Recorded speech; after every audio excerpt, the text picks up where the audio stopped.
Des de FEDS volem promoure una educació econòmica, crítica i plural que permeti una reflexió crítica del sistema econòmic i financer, els impactes socials, ambientals i econòmics a escala local i global a l'hora de visibilitzar les finances ètiques i solidàries. Apropar als joves les alternatives de posar a l'ús dels seus diners en coherència amb els seus valors. L'aprenentatge i serveis és una proposta educativa que, a partir de les necessitats que hi ha de l'entorn, l'alumnat fa uns aprenentatges curriculars i ha de dissenyar, juntament amb una entitat, un servei per satisfer aquestes necessitats. Per tant, es produeix una relació molt estreta amb aquest triangle, que són necessitats, currículum, aprenentatges i servei. I és una proposta educativa que les dues parts, entitats i el centre educatiu, han de guanyar, el que es diu en anglès el win-win.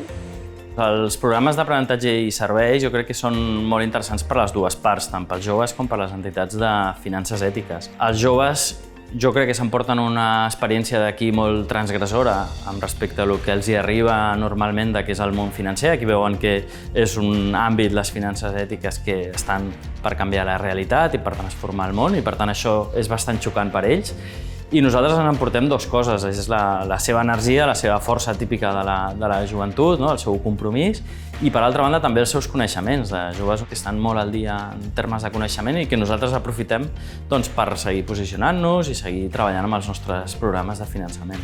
Estem treballant amb FEDS i FIARE per fer un projecte d'aprenentatge servei.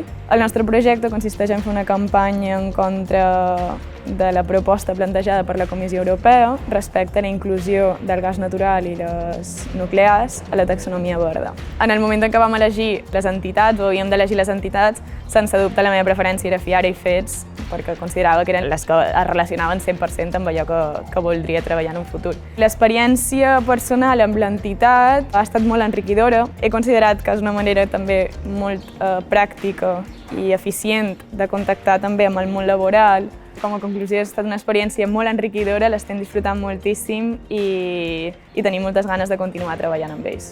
Hem realitzat una hackathon al centre on tenim tot l'alumnat de màrqueting treballant per un repte. En aquest cas, el repte ha sigut proposat per FEDS i han estat treballant durant una setmana en equips i hem utilitzat una metodologia on l'alumne ha aplicat l'aprenentatge dintre de l'aula, però en un cas real. Entre ells han estat aprenent el learning by doing, que li dèiem, a la formació, i a través d'aquest repte real han pogut aplicar tots els aprenentatges que han fet durant tot el curs. Molts de nosaltres no teníem molt de coneixement sobre aquest tema i hem pogut, arran de fer la recerca i poder veure quins eren els avantatges, què era el que us diferenciava dels altres, aprendre i indagar, i això per una banda ha estat superinteressant. I per l'altra banda també és el poder haver estat practicant en el que serà el nostre futur, que és poder portar una campanya, analitzar una empresa, saber i indagar quin pot ser el seu punt de valor, què és el que els farà diferenciar-los de la competència.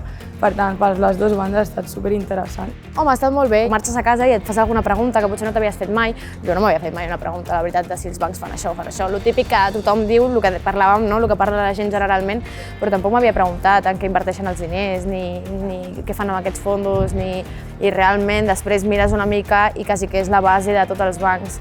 La valoració és molt positiva, l'alumne se sent molt content per l'esforç que ha fet, han culminat amb la presentació final i això s'ha portat també molta seguretat i veuen l'aplicabilitat de tot el procés d'aprenentatge. Nosaltres com a professors també estem molt orgullosos d'ells perquè han vist que tot té un sentit i al final és una part molt positiva que fem des del centre.